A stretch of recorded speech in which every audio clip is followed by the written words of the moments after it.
brillante exposición. Invito ahora a subir a la mesa a Bastian Salva, que finalizará esta ronda con su ponencia La española, visiones fantasiosas de la moda española en la indumentaria francesa de los siglos XVIII al XIX. La ponencia será en inglés, ¿verdad? Sí, inglés. Buenas tardes.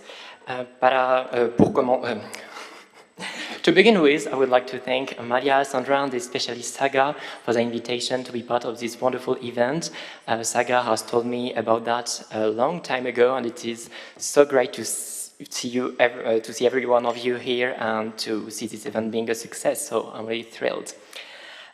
Without further ado, I'm going to talk to you about à l'espagnol fashions, or dressing the Spanish way in France.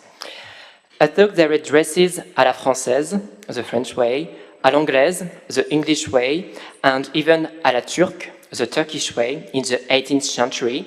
To my knowledge, there was no such thing as a dress à l'espagnol, the Spanish way. Nevertheless, Spanish-style fashions did exist from this period onwards, and the Iberian Peninsula was present on women's dresses in small details that were perceived as archaic at that time. These Spanish-style fashions continued to exist in the following century, but their meaning gradually changed. They went from being historical to exotic, inspired by a contemporary Spain divided into heterogeneous regions. How did this change take place? Through what sources? Through what prism were French people looking at Spain? Let's take a look. In the 18th century opened with a major event. In 1700, on November 16th, Philippe, Duc d'Anjou, grandson of Louis XIV, became King of Spain. This year, Louis XIV commissioned a portrait of his grandson, who portrayed his role as King of Spain through his costume. It was completely out of fashion at the time, the young king being dressed like his predecessors. Archaism is not unusual in court costume. Nevertheless, and perhaps because Spain was so far away and the legitimacy of the new king so fragile, we have here almost a copy of the Spanish costume as it existed in the late 16th and early 17th century. After this big event, matrimonial alliances across the Pyrenees have regularly put Spain and its supposed costumes back at the center of attention. The wedding of the Infanta Maria Teresa of Spain with the Dauphin in 1745, or a few years earlier, in 1739, the one of Louise Elisabeth de France, Louis XV's eldest daughter, with the Infante Philip of Spain. Through this marriage, she became Duchess of Parma and earned the nickname of Madame Infante at the court of Versailles. In the posthumous portrait that her sisters commissioned from Adélaïde Labille-Guiard in 1788, she is also performing her title with her costume. Her hairstyle and the cut of her dress were fashionable, but the decorations à l'espagnol were 1 or 2 centuries old. The large Medici collar, the slashes, the front lacing of the bodice, the dark color of the outfits, and her side-raised hat. At the time, the Queen of Spain herself did not dress in this way, and we may well wonder where this association between Spain and past fashions came from. Surprisingly, travelers maintain this idea in their accounts of their adventures across the Pyrenees. In January 1775, the Mercure de France wrote about a voyage d'Espagne fait en l'année 1755, translated from Italian into French. The clothing details were not to be outdone and seemed to reflect French fantasies like, I quote, the Spanish-style rough of, I quote, arrogant, smooth-talking beggars from Madrid. However, it is doubtful whether such people ever existed, as most travelers of this period were in fact impostors. In 1777, the geographer Juan de la Cruz Cano y Olmeida published his Colegio de Trajes de España, which was a resounding success. In 1787, the Mercure de France advertised it, and it was available in Paris and in Versailles. Some regional costumes are old-fashioned in their style, and if we can't vouch for their authenticity and may suspect that their picturesque looks had selling purposes, they corresponded to the idea people still had about Spanish fashion in France. These accounts and collections of costumes are linked to the main source of information available to the French in the 18th century, the theatre, and more specifically, the Italian comedy, or commedia dell'arte, which Parisians were so fond of. This form of popular theatre originated in 16th century Italy, at a time when not only was the country partly under Spanish domination, but the whole of Europe was dressing in the 16th Spanish style. By tradition, these timeless characters of young lovers and old fools continued to dress in this way even in the 18th century. Dressing up à l'espagnole was in fact more or less dressing up like the actors of the Italian comedy. Alongside the commedia dell'arte, purely Spanish subjects appealed to the French and provided another opportunity to depict characters dressed this way. This was the case with the adventures of Don Quixote de la Mancha, the hero of Miguel de Cervantes. The same kind of costumes could be found in literature. In Alain-René Lesage's novel, L'Histoire de Gil Blas de Saint-Yann, for example, published between 1715 and 1735, but also in the theatre. In 1775, Pierre-Augustin Caron de Beaumarchais staged The Barber of Seville, followed in 1784 by The Marriage of Figaro. His stage direction specified that, I quote, the actors had to be in the old Spanish costume. A colored engraving shows Rosine's costume from this play, contemporary shape and hairstyle, but Spanish-style details, the little ruff and the Medici collar, the white sleeves, the slashes, the ribbon puff in the middle of the bodice, and the tassets. Theatre costume was intended to allow the audience to immediately situate the time and place of the action, and all these details were well known to them at the time. Indeed, Rosine's costume, although not identical, incorporates several elements from Carl van Loo's famous Concert Espagnol, the Spanish Conversation. This one was sold 3 years before the premiere of The Barber of Seville in the form of biscuits, little sculptures by the manufacturer de Sèvres. As it is often the case, the transition between the painting and the stage to everyday life was made through disguise, which mixed contemporary silhouettes with fantasy elements. In 1699, the Princess Palatine described in a letter a masked ball given at Marly, for which the Duchess of Burgundy, I quote, was in a beautiful mask dressed coquettishly à l'espagnole. Her costume was undoubtedly not far from this one worn by Sancerre's model, itself very close to a contemporary Spanish-style theatre costume that we have saw earlier. This portrait, now anonymous, could have been that of a lady in a fanciful dress, in the same vein as the one adopted later in the century by Jeanne-Sophie de Vignerot de Plessis, Comtesse d'Egmont-Pignaletti. Her husband has Aragonese and Neapolitan origins and was therefore doubly Spanish. We can also think of other costumes worn by Fragonard's fantasy figures. Ruffs, puff sleeves, slashes soon went from masquerade to fashion, mixed with other influences and aesthetics, as numerous portraits attest. For example, white sleeves can be found on an anonymous Boucher portrait, as well as around the arms of Madame du Barry and the Vicomtesse de Mailly. These ladies even were slashed, and all three also have a more or less pronounced avatar of the Spanish color. This item revisited also adorned the necks of Madame de Pompadour, Marie Antoinette, and Elisabeth Vigée-Lebrun. The portrait of Marie Antoinette, still Archduchess of Austria, shows that the Spanish fashion with a French twist were exported to Europe, along with the rest of French fashions, of which they were no part of. This à l'espagnol fashion spread all the more easily as they were relayed and illustrated by the press, which flourished in the 1780s. The 10th of January 1787, an issue of the Magasin des Modes reported that French ladies were, I quote, borrowing from the Spaniards, and that, I quote, these talents shine through in modern Spanish hats and caps. At the time, hats and caps à l'espagnol were characterized by a soft, puffy top.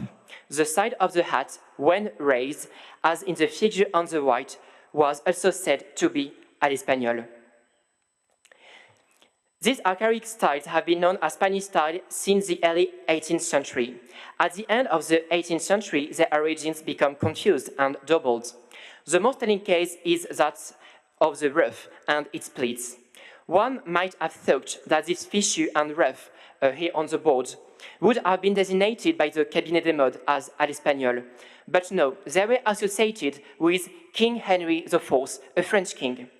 As for the latest model from the Magasin des Modes, here on the right, it is called an, I quote, antique color because it resembles that of, I quote, old paintings where French women have been portrayed. Indeed, in the last quarter of the 18th century, France began to take a renewed interest in its national posts. In 1777, the Marquis d'Angevilliers, superintendent of the king's buildings, commissioned several paintings depicting the great virtues of historical French figures. The ladies also wore ruffs, Medici collars, and puff sleeves like Italian comedians. Henry IV was liked a lot, and tapestry costumes commissioned to François-André Vincent turned him into a noble character from a novel. On them, he is adorned, along with his companions, with garments that were so far linked with Spain, such as the ruff or tassets at the bottom of the bodice. The blurring of lines in terms of inspiration and origin of old fashions continued throughout the French First Empire.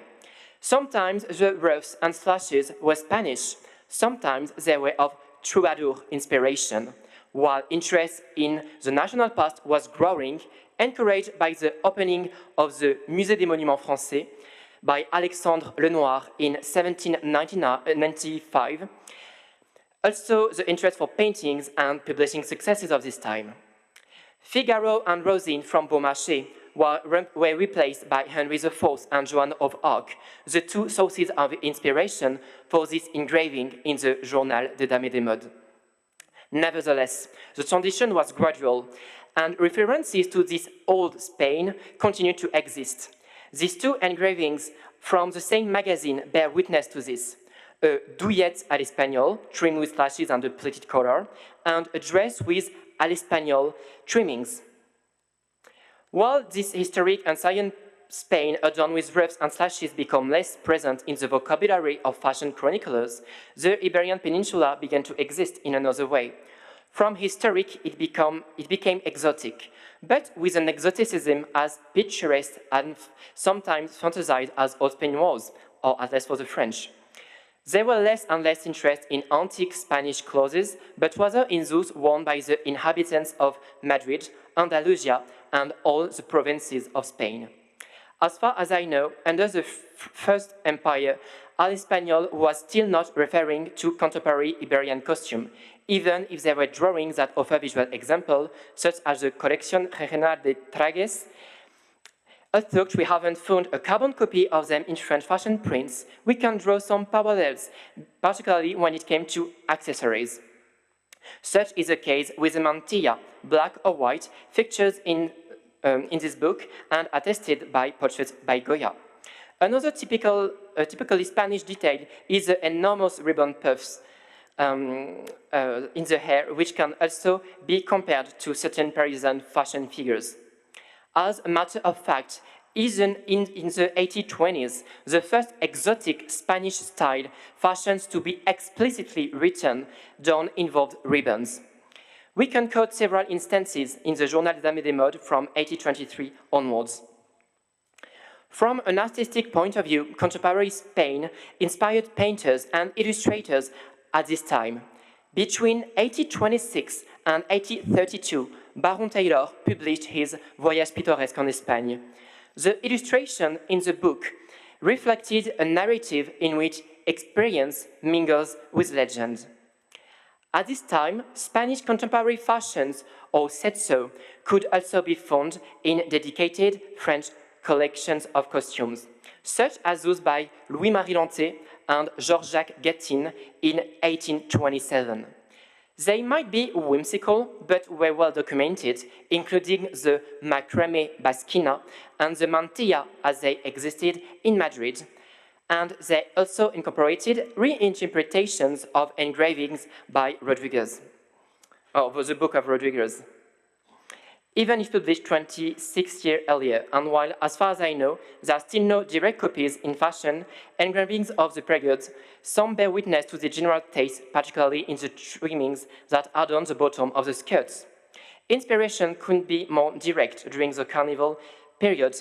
In this series, for the example, and for the Carnival period, in this series by Bavaria, Spain is also distinguished through the Andalusian, Catalan, and Aragonese costume full of ribbons. This romantic image of Spain developed during the 1830s through the Spanish woman soon became an archetype, a character. In 1829, the newspaper La Mode devoted an entire article to the character of the Spanish woman, which confirms the idea of a sensual fire Iberian. It's a kind of overabundance of life, I quote, of continual exaltation, which allows them no moderation in anything. This ardent Spaniard has a facet of what I called in my book about troubadour fashion, the bovarisme vestimentaire, fashion bovarism, of the Romantic period, making a garment out of character and wearing it. The Spanish woman was soon added to this panegyric of tutelary figures to be envied and appropriated in artists such as Achille de Veria provided models dressed up in most typical elements, the basquina, the very high comb, and the mantilla. These accessories then became fashionable, and French women added them to their looks. These fantasies ended up replacing the reality of what Spain was to such an extent that a columnist for the magazine Psyché expressed in 1838 the shock and disgust he felt when he saw authentic Spanish paintings depicting mostly gloomy monks in the gallery dedicated to them by Louis-Philippe in the Louvre. At that time, Fanny Hessler had already triumphed 2 years ago on the stage of the Paris Opera, not as a monk, but in the role of a fiery Spaniard in Jean Corelli's ballet Le Diable Boiteux.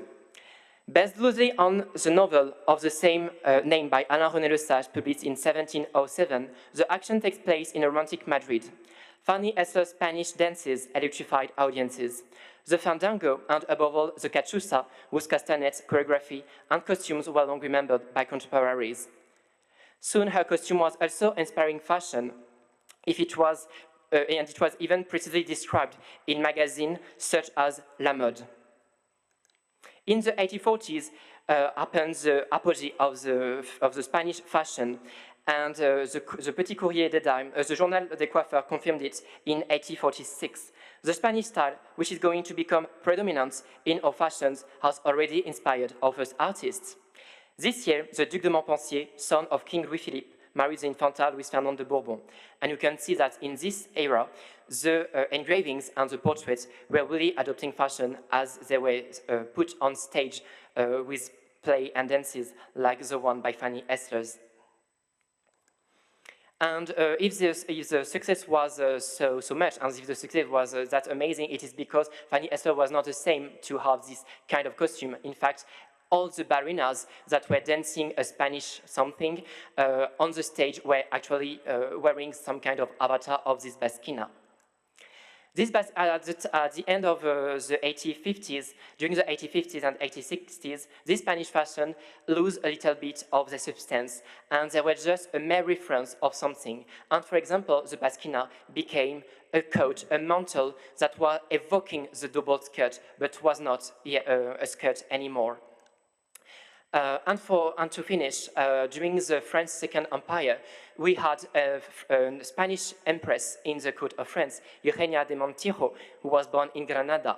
And as you can see, her and her ladies in waiting were still wearing kind of Spanish fashion with a double basquina.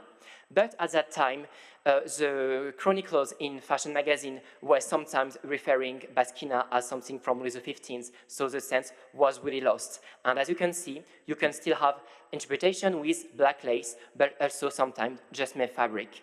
Thank you very much. Muchas gracias, Bastian.